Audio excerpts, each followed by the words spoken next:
Pessoal, podcast número 3 hoje com um bicampeão mundial. Eu pergunto para vocês, quantos campeões mundiais você conhece? Então eu tenho uma pessoa hoje aqui muito especial, que a gente desenvolve um trabalho já há alguns anos na alta performance.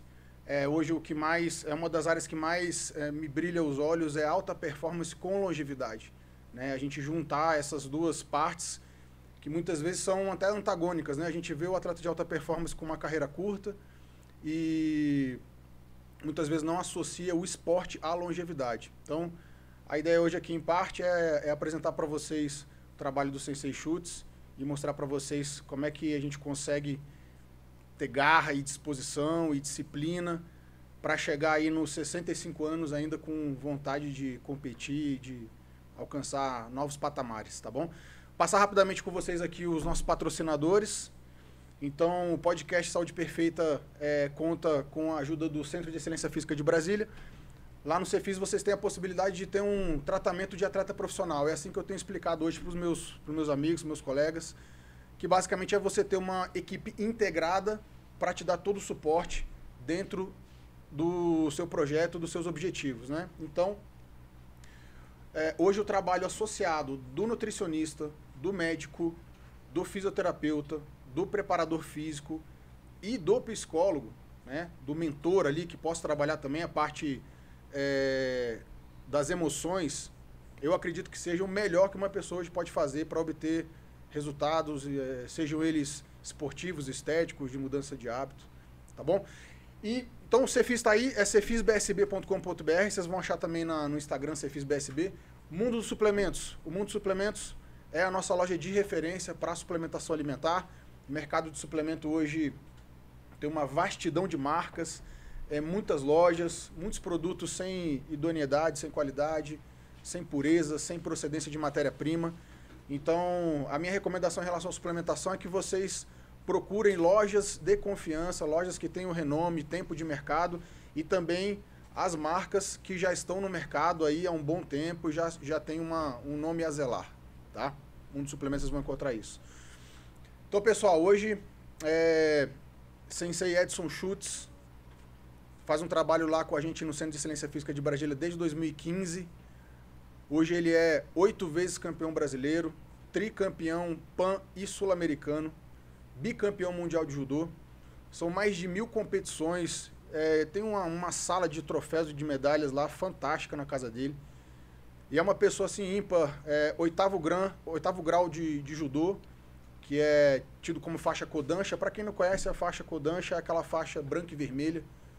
O pessoal do jiu-jitsu chama de rajada, né? Mas é realmente um atleta aí que tem muitas décadas aí de competição. Treinado pelo sensei Alfredo Elia Reis, que eu pretendo receber aqui também para a gente bater um papo.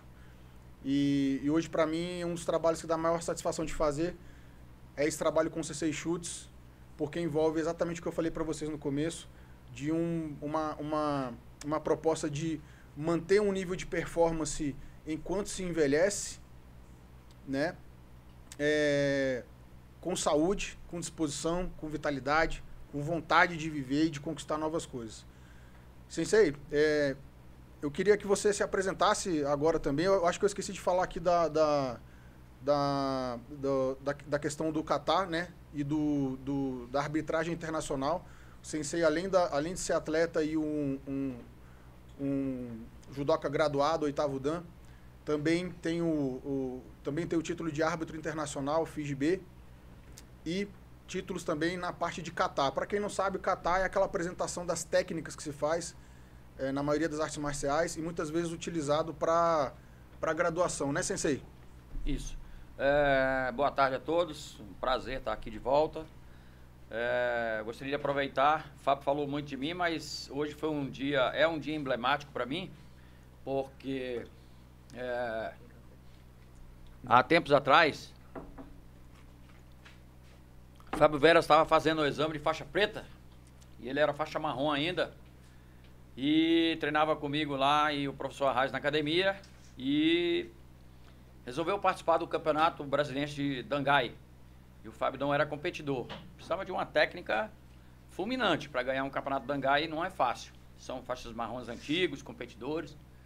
E ele chegou pra mim, como é que você faz aquele golpe seu? Eu sempre dei muito golpe de sacrifício, Tomoe-nage, né? Aquele que coloca o pé e joga pra trás. E o professor Arraes sempre olhando pra ele como um cara grandão, pra dar Haraigo, chute mata e tal.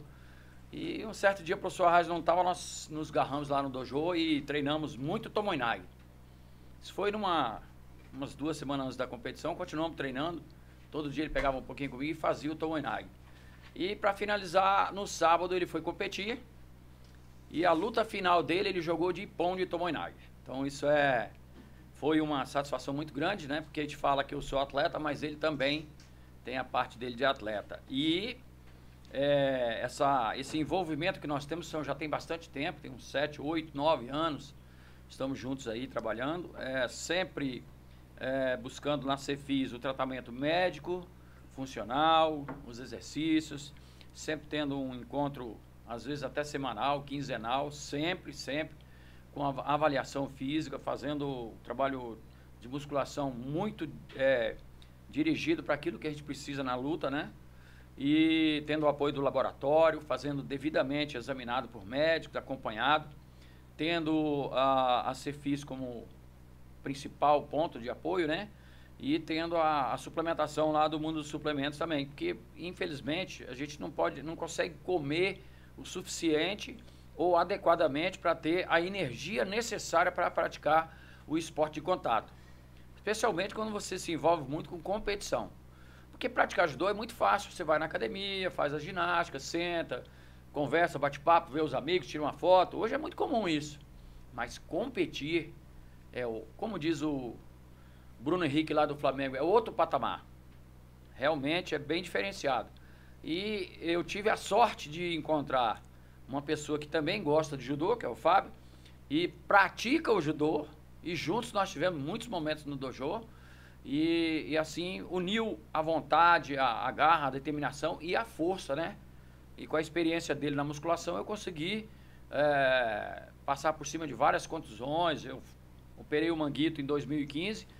Esse ano, lá no início de fevereiro, eu operei o manguito, infra, supra e botei 4 âncoras. E já estou no tatame. Estou fazendo ainda um trabalho de musculação para recuperar a musculatura do local da cirurgia, mas já estou no tatame, já me preparando para a competição que vem por aí. Sensei, eu tô vendo você falar aqui, me recordei de quando a gente fez aquela gravação para Record News, você lembra? Sim. Isso foi acho que em 2016, a gente teve uma oportunidade de fazer uma gravação para mostrar o trabalho já do Centro de Excelência Física e já estávamos com trabalho com o Sensei Chutes. E sabe o que me chamou a atenção? Às vezes aquele vídeo volta, eu revejo aquele vídeo e vejo como que a sua constituição física melhorou.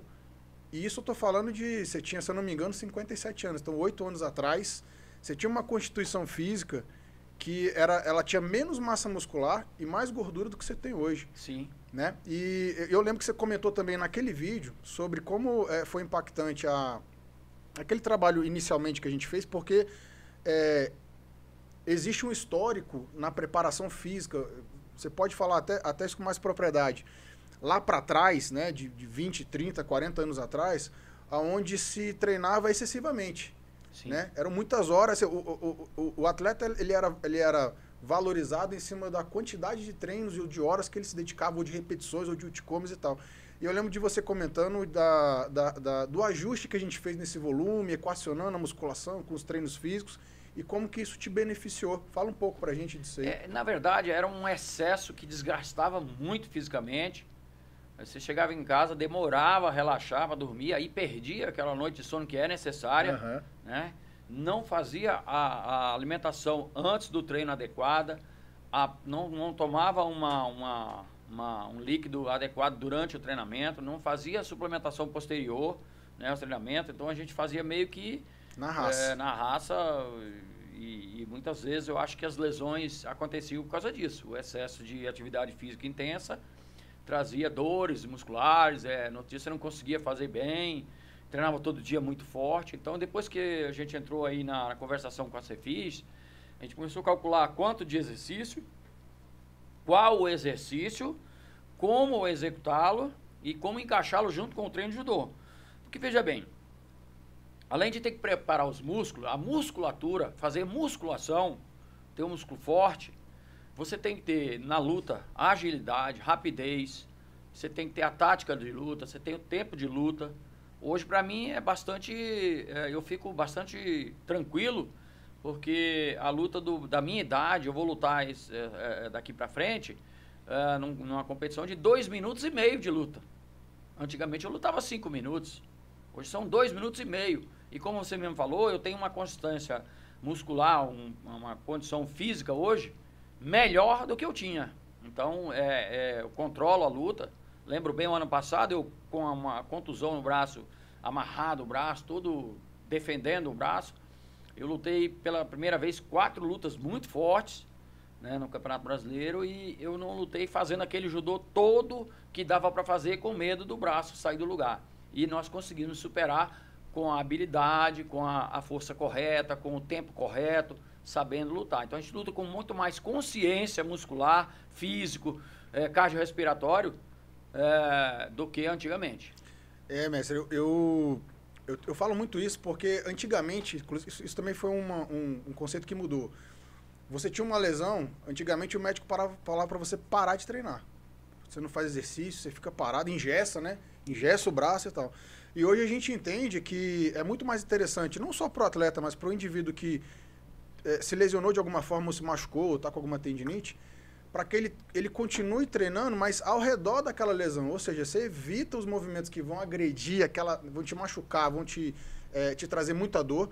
Eu, inclusive, normalmente acho melhor a pessoa que se machucou não utilizar um anti-inflamatório, somente o último caso mesmo, quando tiver insuportável a dor, exatamente para ela poder sentir o que dá para fazer, quais as movimentações que você consegue fazer sem machucar aquela articulação, aquele tendão que está lesionado. E eu acho que você fez muito bem, acho que é o que você coloca aí, não só em relação ao ombro em si, mas também a questão do joelho, né? Para muita gente, a dor no joelho, muitas vezes a pessoa fala, eu tenho uma dor no joelho, não posso agachar, não posso fazer isso, não pode fazer aquilo. Então você acaba colocando uma série de limitações na mente que vai deixando a pessoa cada vez mais parada. Na verdade, tem dores do corpo da gente que a gente convive. A gente convive. Artrose, por exemplo. A artrose praticamente não tem uma coisa que você possa fazer para tirar a artrose, para ficar livre dela. Você convive com a artrose, né? Quem tem todos os dedos quebrados como eu tenho, né? Os dedos quebrados, costela, joelho, dedo do pé, nariz quebrado, orelha quebrada, eu convivo com as dores. Isso aí sem dúvida. Mas veja bem, faz parte do esporte. Esporte de contato não é uma brincadeira que não se machuca. Esporte de contato tem momentos que você treina duro, você treina com mais pesado. Eu hoje estou evitando mais pesado. Você sabe muito bem que quando você ia na academia, eu treinava com você, treinava com os outros parceiros, inclusive mais pesados. Mas era uma consistência muscular maior e mais novo. A gente tem que ver, eu escutei do meu médico, que eu não sou um Ômega, um carro desses modernos aí. Eu sou um Fusquinha 1958, que já fez uma lanternagem boa, já pintou, já refez, né? E é um exemplo, é um carro bonito. Tá aí na pista, vai e volta todo dia, né? Então a gente tem que ver que tem que preservar. Então eu convivo com certas dores, mas sabe o que acontece? A prática do esporte, que passa a ser preciso, eu preciso estar no tatame, sim. Eu preciso. Quando eu fiz a cirurgia aí no Sara Kubitschek, estou sendo muito bem tratado lá, sempre fui muito bem tratado, eles tiram a gente vamos fazer um repouso, vamos sair da atividade. Então eu vesti o kimono para ir dar aula, porque eu precisava estar lá dentro do tatame, eu precisava ir. Agora o pessoal queria que eu fosse, não, vai lá na academia, assistir o treino, fica com a gente lá, e não dá. Aí não dá, para mim ficar na academia lá, ver você treinando e eu olhando, aí eu não vou. Então eu vou pegar no judogi, fazer o movimento, vou entrar. Então essa coisa que a gente tem, a garra, a determinação, ela vem de algum outro lugar que é inexplicável, está dentro da gente. O atleta, o competidor, aquele cara que não quer saber se não tem dodói, não tem mimimi, sabe? É outra categoria, é o que você falou lá no início. O atleta de alto rendimento, ele vai para um outro nível. Agora, Sensei, o que você me diria da capacidade do esporte dentro da disciplina que ele traz para o indivíduo? eu acho que o judô até é um destaque nesse sentido, né? Como esporte em si, para as crianças e para a formação. Dentro de um momento que a gente vive uma sociedade onde os prazeres são ali, né? São conquistados de uma forma muito rápida. É o telefone, né? Sei lá, a pornografia hoje é acessível para os adolescentes, a diversão. Eu me lembro dos meus filhos, com 10 anos de idade, perguntando quanto tempo levava para chegar na faixa preta. Eu falei, rapaz, você primeiro tem que gostar de treinar, ter disciplina, porque a gratidão que a gente tem, a satisfação que a gente tem de conquistar uma graduação, ela vem exatamente do esforço implementado para aquilo ali, né? Das dores, do suor, de você machucar no treino. Eu acho que isso tudo faz parte da jornada. Na verdade, eu não posso deixar de dizer que eu já tenho 65 anos, completei agora dia 19 de abril, e eu faço judô desde os 6 anos de idade. Meu pai me colocou no judô, né, para me educar. E veja só por que ele queria me educar. A escola naquela época, fazer bagunça era conversar. Ser espivitado era pegar papelzinho e jogar no outro. Era correr no corredor, era brincar de pique-cola, de pique-bandeira, de salvo-latinha. Eram crianças hiperativas, era o máximo que você tinha ali de um comportamento ruim, vamos dizer assim. Isso. Aí eu era castigado, a professora, vou ligar pro seu pai. Você vai ficar na secretaria hoje, eu vou chamar seu pai para vir te buscar. Por esse motivo. Esse foi o Chutes, que ficava conversando alto, que corria na escola, que, sabe, falava muito e tal. Mas hoje eu não conheço as crianças de hoje fazendo isso, né? Tem muita coisa aí complicada. O celular, realmente eu passei a ter que aprender a utilizar o celular, porque eu tenho que fazer trabalho de bancário, eu recebo minha convocação para arbitrar, tudo pelo celular. É uma ferramenta que realmente ela entrou para nos ajudar, né? Eu participei de um seminário onde o seminarista falou, o celular pode vir para o bem e para o mal. Então, hoje a criança fica deitada lá, a mãe fala com ele, levanta, vem aqui, ele responde, ele não vai, o celular tá lá, tem que tomar, é uma briga, né? Hoje eu vejo os adultos aí, os namorados, os casais, vão pro barzinho, vão sair, encontrar os amigos, comemorar uma medalha, comemorar uma conquista, aí o celular tá lá. Aí tem que vir alguém, ter a ideia de pegar o celular, botar num local, quem pegar o celular primeiro paga a conta, ou sai da mesa, alguma coisa assim. Para as pessoas poderem interagir, senão cada um vive o seu mundo isolado. Para interagir. Então eu fui criado diferente disso. Sensei, e aproveitando esse gancho desse seu início no judô lá com 6 anos de idade, em que momento, quando você entrou no judô, foi o esporte que você já se identificou de cara e seguiu o resto da vida? Como é que foi? Eu comecei na cidade satélite de Sobradinho há muitos anos e nessa idade, eu já ia meu pai tinha uma farmácia na rodoviária de Sobradinho, eu já ia para a farmácia. Porque naquela época a farmácia não tinha medicamento pronto, tinha que prepará-lo, tinha que embalá-lo. Então, eu ficava lá atrás num local embalando a mercadoria, os medicamentos nos vidrinhos que vinham separados. Eu já trabalhava. E por acaso tinha um parceiro, o pai dele era dono do bar da rodoviária, que ia trabalhar também, ajudar o pai no bar. E a gente levantava de madrugada e trabalhava, e com o passar do tempo a gente começou a pegar o ônibus, a andar, e começou a ir treinar, e meu pai me pôs no judô e tal. A gente começou a andar junto, e ali é uma amizade. Só que era amizade onde os pais estavam muito em cima, você tinha muita responsabilidade, tinha que fazer as coisas, primeiro as obrigações, fazer o seu serviço, não que a gente trabalhava. Hoje você pega uma criança e pede para fazer uma coisa, tá me botando para trabalhar. É um problema, não é isso. Não é isso, né? Porque eu fazia tudo em casa, eu ajudava minha mãe, ajudava meu pai, eu tenho habilidade de mecânico, meu pai era mecânico, tenho habilidade de elétrica, meu pai fazia elétrico, tenho habilidade de soldador, porque meu pai tinha oficina de serra elétrica, né? Meu pai não era bastardo, meu pai era trabalhador, né? E eu aprendi com ele todas essas profissões. Pessoal, porque qual é a sua profissão? Eu sou professor, mas eu sei soldar, eu sei pintar, eu sei serrar, né? Eu faço trabalho elétrico, hidráulico, esgoto, eu faço pintura. Então, hoje eu cozinho, lavo, passo, arrumo minha casa E muitas outras coisas. Fim de semana, minha máquina de lavar deu um probleminha, desmontei lá e já botei no lugar para funcionar. Então, são habilidades que naquela época a gente tinha que ter essas habilidades, senão você não conseguia nada. Certo? E hoje eu não vejo isso das crianças. O celular tá ali, é joguinho, eles interagem, fazem rápido. Se eu pedir para um jovem, não estou conseguindo acessar, como é que faz para sair? Rapidinho. Eu não sei. Eu faço o trivial no celular, né? Então, eu acho que o judô, aí é que está o detalhe. Quando um pai resolve colocar um filho no judô, ele vai fazer atividade física, ele vai ter interação com os coleguinhas, ele vai fazer exercício locomotor. Eu me lembro bem que eu dava aula para criança, ensinando jacaré, gatão, os exercícios que os animais fazem na selva. Subir corda, descer corda. Hoje, você pede para fazer isso, eles não dão conta, eles não sabem. Não tem a coordenação motora. Não tem a coordenação motora para isso. Talvez isso tenha me colocado no caminho certo. Sempre fiz muita atividade. Hoje eu vou na academia pesando 58 quilos e eu treino com o pessoal de 60, 65, jovens de 18 anos, de 20 anos, 25 anos, e treino de igual para igual, e olha lá que o pessoal pede para parar. Ainda e eu pede continuo. Pra parar. Ó, pessoal, posso falar porque já treinei com o sensei, já puxou muito aquecimento lá no Arraiz e o pessoal pedia arrego, viu? No abdominal, principalmente, não tinha um para acompanhar ali, não.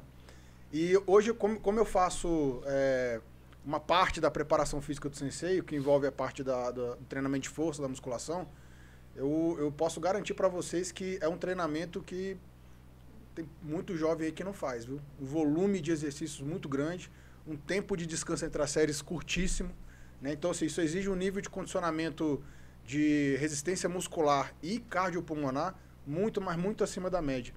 E acho que isso em parte é que a gente está querendo destacar aqui hoje, quer dizer, um homem de 65 anos que se botar para fazer alguma atividade física aí com... Lógico, tem as suas limitações devido ao desgaste e às lesões, mas pulmão, coração e massa muscular é para botar para jogo aí com qualquer idade. Inclusive, o Schultz treina, na maioria das vezes, com jovens, né, sensei? Com não tem adolescentes que são os mais levinhos, que estão pesando mais ou menos sua categoria. Isso mesmo, né? Isso Você mesmo. procura as academias que têm mais pessoas que possam estar ali na tua faixa de peso. Isso é uma coisa interessante que o professor Arraiz sempre utilizou, que o professor Arraiz tinha um olhar à distância. A gente conhece professores, não, você vai vir treinar aqui comigo. Aí você tem lá eu, levinho, e 10 pesados, 10 meio médio, meio pesados, cara com 80 quilos, 75 quilos. Fica muito pesado para um velhinho de 65 anos fazer. Então, eu não posso ser velhinho, eu posso ter 65, mas eu tenho que ser mais jovem. Então, eu sempre tive essa superação. Talvez isso tenha sido um pouco de carga que eu adaptei quando eu entrei na Cefis a fazer adequadamente esse excesso de carga. Isso. Né? Porque eu treinava com muitos pessoal mais pesado. Mas um detalhe que é importante frisar aqui. O professor Arraiz, eu chegava nele e falava, professor, vai ter uma competição importante, eu vou pro Pan-Americano, eu vou pro Mundial, eu vou pro Brasileiro, eu preciso treinar com o pessoal que entra por baixo, que entra embaixo, o seu Inag, os golpes de baixinho. Então eu tenho que ir numa academia onde tem o professor, vá treinar onde você acha o pessoal para treinar com você. Então o professor Arraiz nunca me segurou, nunca me travou. Sempre me deu liberdade. Nunca teve esse ciúme de, é meu atleta, é meu filho aqui e tal, não vai? É liberdade assistida. Ele faz a correção, manda eu treinar, vira e mexe, ele põe para treinar na academia dele, e observa e corrige. Sempre foi assim. Aí o que acontece?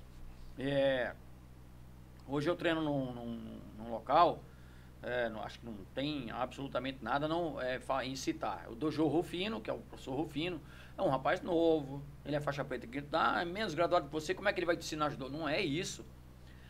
A gente tem o conhecimento que a gente tem, a gente vai para lá com esse conhecimento, não precisa ficar mostrando para ninguém, não precisa ficar falando que você é isso, você é aquilo. Inclusive tem gente lá que nem sabe que eu sou faixa rajada, que eu sou oitavo dan, que eu uso uma faixa vermelha e branca. Tem gente lá que nunca viu essa faixa. Porque você treina normalmente com a faixa preta. Não, o treinamento é uma coisa. Dar aula, ser professor, ser codante é totalmente diferente. A gente não mistura as coisas. Fábio, a partir do momento que eu colocar isso aqui e eu não tirar para assistir você, me dar as explicações do que você sabe mais do que eu, aí parou por aí, acabou o esporte, acabou a simplicidade que o professor Jigoro Kano ensina. Ótima lição. Simplicidade e humildade. Preste bem atenção. O professor Rufino é um rapaz novo, dá aula para 40, 50 pessoas que vão por aula, é só olhar as fotos, terça, quinta e sábado. Eu vou para lá, ele cuida de mim como o professor Arraes cuidava. Vou citar para você alguns exemplos. Eu chego, quando foi o ano passado que eu estava com o braço rompido, aí ele colocava kinésio, fazia ventosa, como é que é a acupuntura. Agulhamento, aquele agulhamento, acupuntura, certo? Aí tem uma senhora, uma colega, uma amiga chamada, conheci ela lá, passou, hoje é uma amiga pessoal minha, a gente se encontra, vamos tomar um café. Essa pessoa é faixa amarela de judô, eu vi ela faixa branca, a gente vai tomar um café junto, ela vai treinar kata com um grupo de estudos de kata de Brasília, que é bem pouquinho. E consta nesse grupo, Edson Schutz, 8º Dan, Bruno Ramos, 6º Dan, professor Edmar, 3º Dan, alguns outros, pouquíssimo, meia dúzia de professores que se envolvem lá, o Nélio, 4º Dan, né? Então são pessoas graduadíssimas que tem uma pessoa faixa amarela de judô, que vai lá fazer com a gente o kata. Então são poucas que se envolvem. Aí deixa eu só terminar esse fato aqui para você ver como é interessante. Eu chego no professor Rufino e eu me lembro do professor Arraes. Porque eu chegava no professor Arraes com uma dor, ele falava, deita aí. Aquele jeitão duro dele. O professor Arraes sempre foi durão comigo. Não comigo, com os alunos que se dedicavam. Ele ficou Quanto conhecido mais você como treinador. conquistava, mais ele queria que você conquistasse. Ele não era duro, não obrigava, não proibia, mas botava quente pra gente fazer mais, sempre superar. Acho que eu superei muito porque ele fazia eu superar. Então ele fazia uma massagem do meu pé. Eu estava dolorido em casa com algum problema, o professor Arraes ficava sabendo, ele ia lá em casa fazer uma massagem em mim. Levava um material dele, fazia um doinho, um amassamento, um alisamento, um alongamento, e eu levantava e vinha treinar no dia seguinte. Ele fez isso, não foi uma vez, foi várias vezes. Na academia, chegava, como eu sou mais graduado, aí tem, assim, ele chega, tem uma dúvida, ele senta comigo, vem cá, vamos entrar aqui, e faz em mim o movimento, aplica em mim a chave de braço, a imobilização, como é que você vai fazer para aplicar. Então tem esse diferencial. E com relação ao tratamento, respeitoso, educado, gentil, o professor Arraes sempre foi comigo. Duro no momento certo. Me chamou atenção, me colocou de castigo, me deu bronca, mas foi necessário. Porque eu nunca fui santinho, nunca fui bonzinho. Eu sempre fui atrevido, mas me eduquei.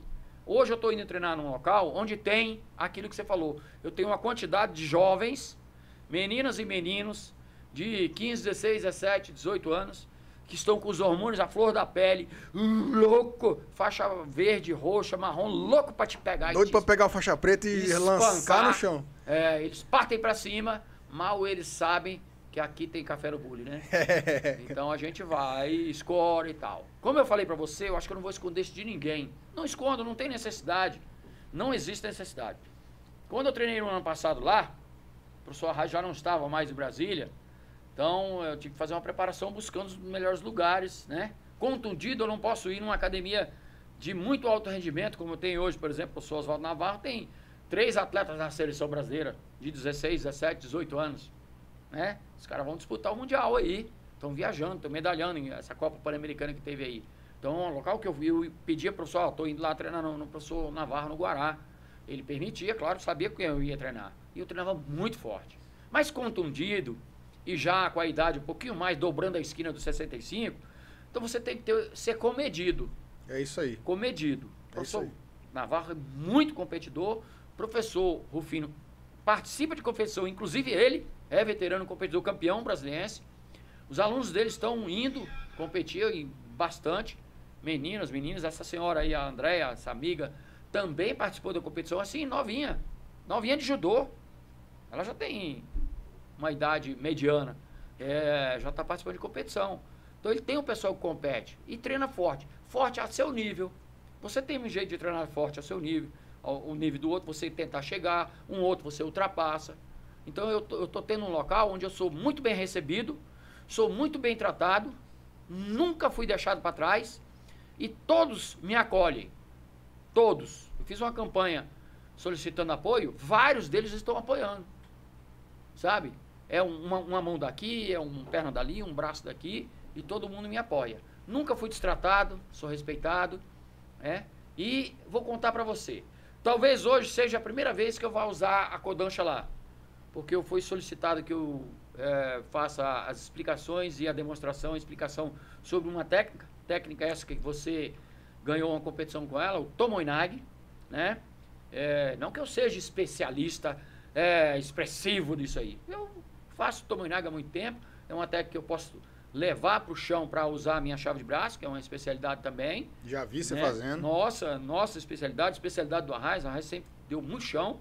Então eles pediram para me mostrar Tomoinag. Nada mais que Tomoinag. Nem é Yoko, nem é com chave, nem com nada. Tomoinag.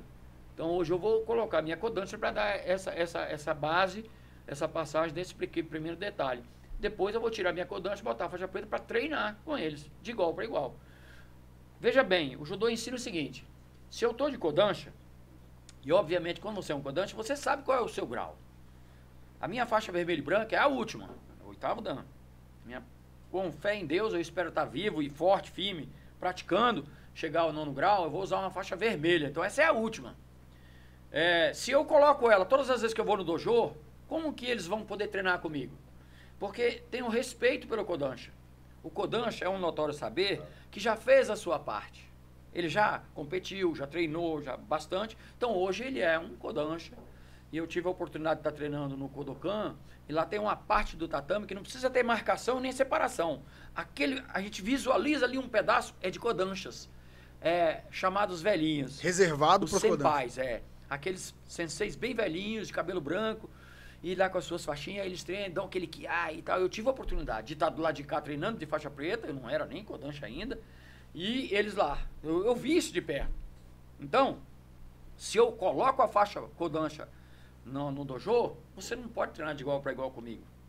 Você vai treinar comigo caindo, movimentando, mas não vai jogar o professor.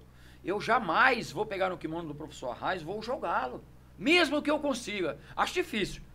Ele está muito inteiro, muito pé, muito forte, mas eu não posso fazer isso. Então eu respeito.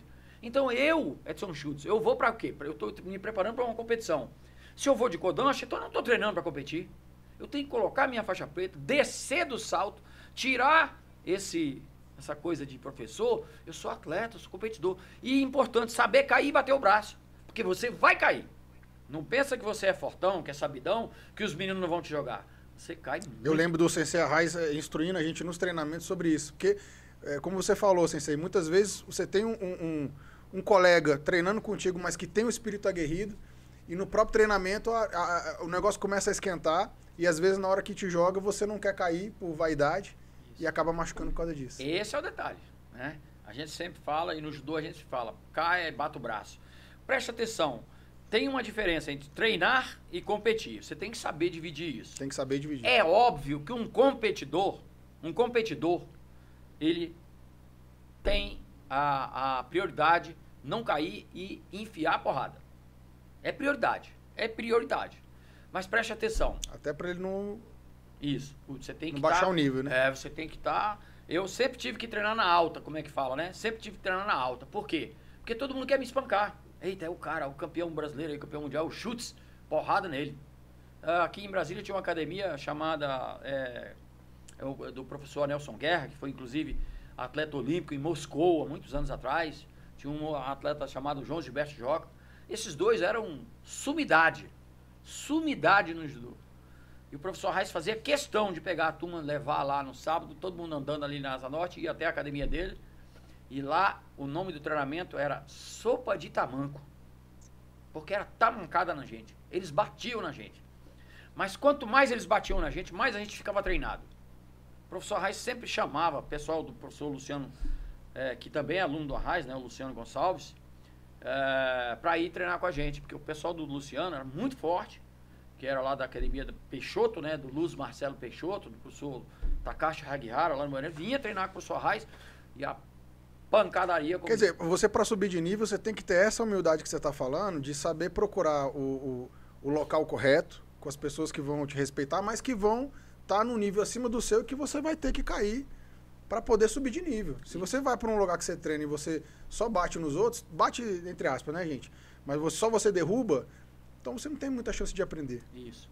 Então, para encerrar essa parte, eu vou te contar um que aconteceu ano passado. O professor Rufino dando a aula, eu treinando, e os meninos. E é claro, os meninos têm esse sangue no olho também. Eles competem os jogos... Eu estou indo para o Brasileiro Veterano, e o meu parceiro lá está indo para os Jogos Escolares Brasileiros. Seja, ele tá tem afiado. 17 anos. Uhum. Eu tenho 65, eu treino com ele. Né? E eu notei que do ano passado que eu treinei com ele, ele era roxo, hoje ele é marrom, ele tá um pouquinho mais alto e tá com uma força maior. Eu notei, porque eu fiquei mais fraco, porque eu parei por causa da cirurgia, eu dei uma diminuída e ele tá querendo me engolir. Ele não tá conseguindo me pegar ainda porque eu tô travando muito, mas eu também não tô conseguindo pegar ele. Isso é um desafio. E ocorreu o seguinte, eu tava treinando nesse nível com ele ano passado. Treinando muito, defendendo muito o braço amarrado, o braço ainda estava deslocando, machucado, inclusive num treino único que você tinha um deslocamento de ombro constante, meu ombro saiu, deslocava o húmero da glenoide, saía e aí eu tinha que colocar no lugar. Eu lembro de você me contar isso várias situações, saiu inclusive em casa. Eu contei pro médico que foi umas 8 vezes, mas foi umas 15. Saiu umas 15 vezes o braço do lugar. O braço saiu, eu digo, o braço saiu. Aí tá pra vir aqui, alguém puxava, botava no lugar, fazia assim e continuava treinando. Aí o professor botava um kinésio, botava um tensor, não resolve nada, mas psicologicamente você acha que sim. E aí o que aconteceu? Eu treinando. No último treino, no penúltimo treino, antes de viajar para o Brasileiro ano passado, eu saí de casa e falei, hoje é o teste. Hoje aqueles moleques vão comer fogo para poder tentar jogar o ganhar do velho no chão. E eu caladinho cheguei e com aquela mentalidade de hoje a porrada vai comer. E foi o dia que eles não me jogaram, eles me jogavam de vez em quando, claro, como treinamento, treino. Você cai e joga. Por mais que você não queira cair e seja mais forte, você vai cair. Você vai levar um momento. Tá? E o pior, tem sempre um sentado lá olhando e eu detesto e eu costumo fazer só assim. Por quê? Pô, cara, quem tá treinando aqui não é um faixa pretinha. Então, aconteceu isso. Eu vim e aí tinham 2 parceiros que estavam treinando comigo, 2 jovens, e eles treinando muito forte. E aí nesse dia eu cheguei, botei a pegada mais forte, botei a decisão primeiro e não deixei pegar e fiz todo o trabalho antecipando. E no chão também. E eles não jogaram nenhuma vez e não pegaram nenhuma vez, e eu peguei várias vezes e eu joguei várias vezes. Fui pro Brasileiro, lutei e com a graça do nosso grande arquiteto do universo, fui campeão. 4 lutas muito fortes, né? Tive a oportunidade do professor Arras estar lá conversando comigo no começo, para ele explicando a posição do braço e tal, né? Eu acredito que eu vou continuar lutando assim para defender ainda o braço, embora eu esteja terminando a fase de musculação, mas bastante cuidado, né? De uma forma geral, o judô ele dá esse engrandecimento. Você tem que ter simplicidade e humildade. O dia que você entrar no tatame, porque eu sou o cara, então você já pode desistir, porque não é isso aí o judô. O judô não é eu sou o bom. Eu começo as minhas aulas, professor, Fábio, sempre assim. A primeira frase minha, se é de manhã, é claro que tem um ohayou, que é o bom dia, né? Mas eu sempre falo, eu não sou o sabe-tudo. Vai haver um momento em que vai ter uma pergunta que eu não vou saber responder. Eu prometo que eu vou estudá-la, vou procurar com o meu professor mais graduado e vou trazer a resposta para vocês. Mas eu não sou o sabe-tudo. A partir do momento que você chega no local e você se acha o sabe-tudo, então eu não conheço esse local ainda. Eu não estou nesse patamar ainda. Perfeito. Sensei, eu queria que você falasse, para quem ainda não conhece, a gente mencionou ele várias vezes aqui, do Sensei Arraes. O que você pode resumir um pouco do Arraes na sua carreira do judô e o que ele representa em termos de judô para a história do próprio judô de Brasília e do Brasil? É bastante significativa essa pergunta. Eu vou te dizer uma frase inicial que o professor Arraes não é só meu professor. Eu já vi você falando isso várias vezes. Ele é meu segundo pai. Eu já vi você falando isso várias vezes. Por isso que eu quis falar, para o pessoal entender a importância que ele tem na sua vida, na sua carreira. Você já colocou algumas coisas aqui, mas que representa também a função do mestre, né? Hoje fala-se muito assim, essa quantidade de jovens que usam drogas, que bebem, que fumam, noitadas, inadequada. Eu fui muito educado pelo meu pai e pela minha mãe e nunca tive contato com esse tipo de coisa. Obviamente passou aquela fase de jovem, de querer ir pro baile, mas o baile que eu ia era o baile da cidade, no clube, de terno e gravata, com irmão, com amigos e não tinha... Naquela época não existia hoje a diversão de hoje, né? Que a gente já comentou aqui, que ela é meio desvirtuada. Com relação ao mestre Arraes, eu sempre digo, o professor Arraes é o meu segundo pai. Ele participou da minha adolescência, né? Parte da minha infância, da minha adolescência. Eu tive a oportunidade de estar viajando o mundo todo, e em especial o Japão, em Tóquio, que foi o professor Arraes que teve uma conversa muito séria com meu pai e conseguiu que meu pai, com muito sacrifício, pagou essa viagem para mim há mais de 35 anos atrás. Estou vendo agora o Ebert, nosso parceiro aí, professor Ebert Marques, Kodansha, está no Japão fazendo curso. Eu vi lá que ele já postou a foto, recebeu o certificado dele. Eu tenho um igual de 35 anos atrás, quase 40 anos, está lá no meu estante, né? Então eu fiz esse curso, esse Kangeki de inverno lá no Tóquio, no Japão. Tive a oportunidade de treinar com a seleção A, B e C. Essa oportunidade que quem me deu foi o professor Arraes, certo? Então, assim, algumas pessoas são professores, sim, mas o professor Arraes participou da minha vida em tudo. Ele participou da minha formação, da minha educação, dos estudos, me colocou na linha muitas vezes, me chamou a atenção muitas vezes. É aquele professor que, como eu falei, se você não é um segundo pai, não tem a força, não tem a habilidade, não tem conhecimento, né? O professor Arraes fez uma viagem há muitos anos atrás com a esposa e a filha, que era bem pequenininha, a Adriana, que hoje está aí prestes a receber a Kodansha, faixa vermelha e branca, sexto dan. Adriana, já esteve lá com a gente no serviço. Adriana Jimenez Braga, que foi uma campeã brasileira, um atleta indiscutível de Brasília, e fez uma viagem com ela, nenenzinho, e a esposa para Bahia. Na volta, o carro dele quebrou lá em Barreiras. Ele veio a Brasília de ônibus, foi lá em casa e falou: Chutes, meu carro quebrou, tem que trocar a junta do cabeçote. Aí eu falei: mãe, eu vou ali com o professor Arraes arrumar o carro dele. Eu vou ali. E o pai e a mãe: pode ir. Aí eu vim com ele comprou o cabeçote, a junta do cabeçote, e nós fomos com um fusquinha velho dele, pra lá, pra Barreiras. Pegamos lá, desmontamos o carro e viemos embora. Então, uma amizade que foi feita assim, dentro de casa. Ele me pegou em casa, eu fui com ele lá, eu não era mecânico, mas meu pai tinha ensinado mecânica. Então, eu troquei a junta do cabeçote, troquei o cabeçote, nós funcionamos a Belina Velha, Del Rey. Ele mandou a esposa embora com a filha, pegamos outro carro e viemos embora. A esposa veio no Fusquinha que ele foi, e nós consertamos a Belina, no outro dia viemos embora. Dormimos num colchão de capim, né, na beira da estrada, e viemos embora. Então, é uma história do professor Arraes. Se eu for te contar, eu fiz curso com o professor Inokuma do Japão, eu e o professor Arraes. Ele, graduado, e eu, faixa roxinha marrom. Eu fazia curso junto com o professor Arraes. Dos alunos do Arraes, eu já tinha perguntado isso pro Sensei Arraes, que ele já formou mais de 300 faixas pretas e inúmeros Kodanshas.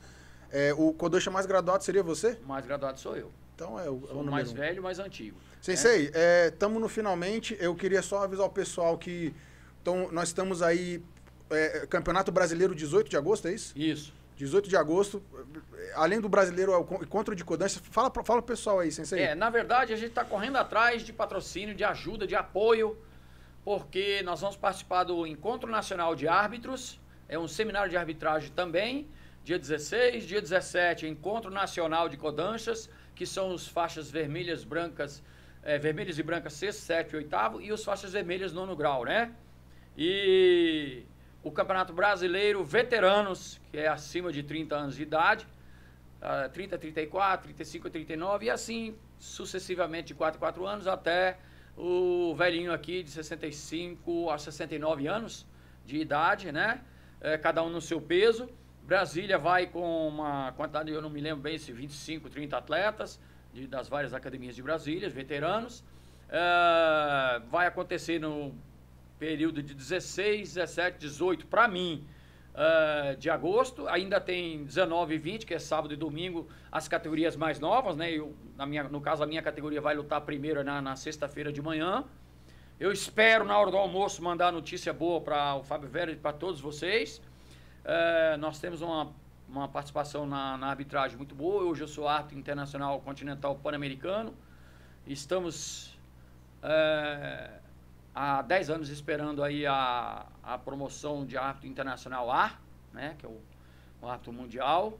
E eu não sei dizer quando vai sair, mas Kodanshas hoje só recebem essa faixa vermelha e branca lá no Encontro Nacional de Kodansha, e os árbitros só recebem suas promoções lá também nesse seminário anual de arbitragem.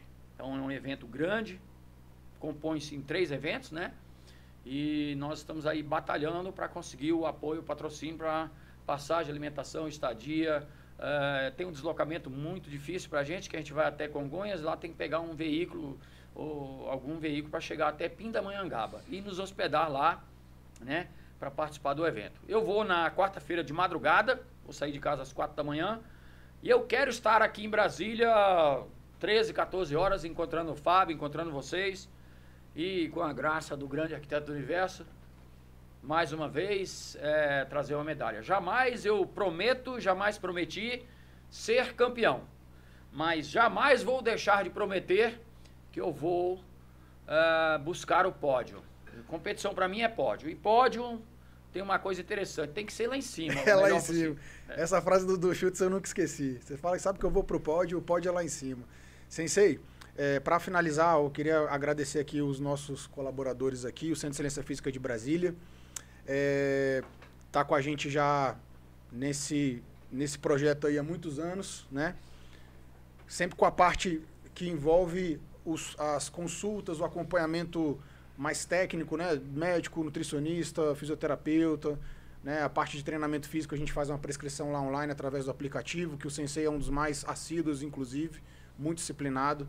É uma forma da gente poder ter um controle na prescrição dos treinamentos, oferecendo para as pessoas um treinamento mais personalizado e normalmente melhor do que você encontra hoje nessas academias, onde o número de alunos é muito grande, o número de professores é muito pequeno, então é difícil normalmente o professor ter condições de dar um atendimento mais individualizado. E também o mundo dos suplementos, mestre.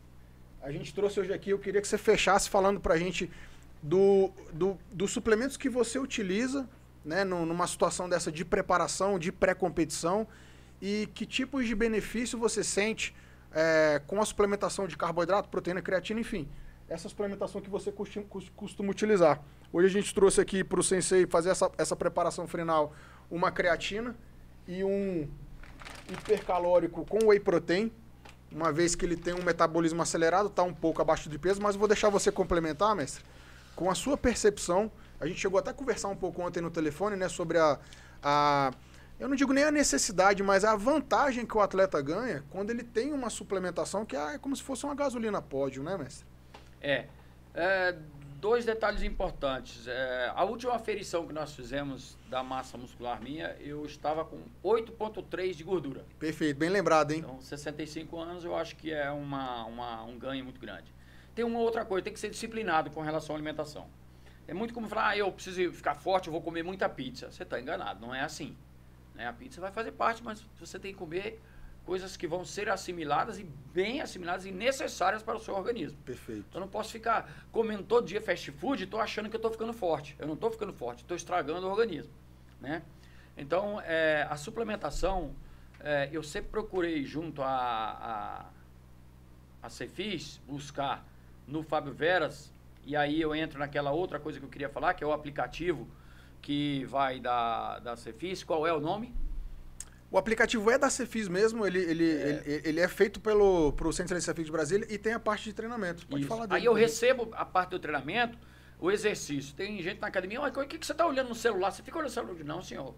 Aqui é o meu treinamento. Que era aquela fichinha de antigamente, né? Isso, aquele papelzinho anotado com o nome, não. Eu tenho ali. Só que ali eu controlo o meu tempo, eu controlo a repetição, eu controlo quantas repetições, eu controlo o horário. E outra coisa, a partir do momento que eu abro o aplicativo e faço o exercício, os Fábio tá sabendo que eu estou fazendo o exercício. Exato. A partir do momento que eu faço aleatoriamente, do jeito que eu quero, eu não tenho uma rigidez. Eu gosto de ter alguém me corrigindo, me olhando, me falando, tá faltando uma, tá fazendo outra, vamos fazer melhor. Porque você precisa desse incentivo. Com relação à suplementação, como eu falei, a alimentação de casa, ela é importante. Você tem que comer lá o filé de frango, tem que comer a quantidade de ovo, mas você tem que ter a salada. Agora, a aquisição da whey protein hoje é indispensável. É indispensável. Creatina, diariamente. Não é tomar para ir malhar. Eu vou malhar. Não, não é isso. Faz parte da sua alimentação. O organismo hoje precisa de suplementos que sem eles você não tem um rendimento muscular. Imagina quem tem uma cirurgia que perdeu 2, 3 quilos de massa muscular e precisa repor.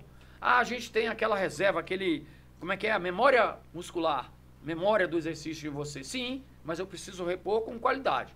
Aí Eu faço utilização, muita tá usando, fala aquelas palavras que a gente escuta aí, tá usando bomba. Não, não estou usando bomba. De forma nenhuma. O que é bomba? Eu nem sei o que é. Eu uso, como está aqui, a proteína, e uso a creatina, a betalamina, eu uso... Até porque você tem uma limitação de peso também, né? Se você subir muito de peso, você foge da categoria. O carboidrato, você precisa botar um carboidrato na água. Você toma só água, você não traz uma melhora no seu efetivo. Obviamente, eu não preciso tomar coisas desnecessárias para poder ser campeão. Não é assim que eu vou ser campeão. O campeonato vai ser conquistado com técnica, com habilidade, com dedicação e com esses inúmeros anos. Por que você ganhou tantas vezes de fulano? Porque eu tenho tantos anos à frente dele. Porque eu tenho tantos anos de experiência. É preciso treinar muito. Não pense que você vai comer um monte de proteína hoje e amanhã você vai ser campeão. Negativo. Você tem que treinar muito. Aí, porque você treina muito, você toma proteína para repor. Uma coisa vem antes da outra. Uma coisa tem que ser bem dividido. E uma coisa que eu tenho muito importante é que na Cefis eu tenho a quantidade correta, a orientação, porque eu fazia isso sem noção nenhuma. Eu queria levantar muito peso e não sabia nem o que eu estava fazendo. Eu não sabia nem qual músculo eu estava trabalhando. Embora eu tenha habilitação como profissional de educação física, né? Mas a suplementação é indispensável.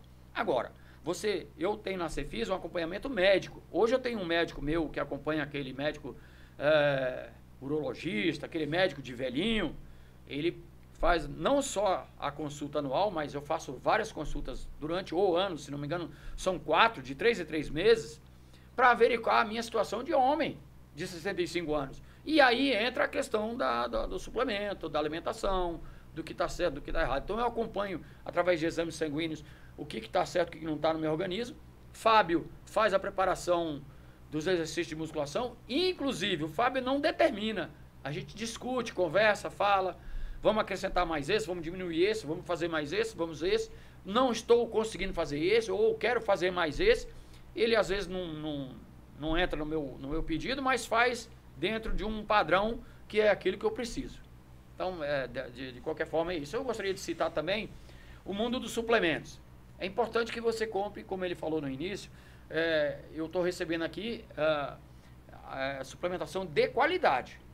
Você não pode ficar comprando coisa em botequim, mercado, né, que você não sabe a procedência.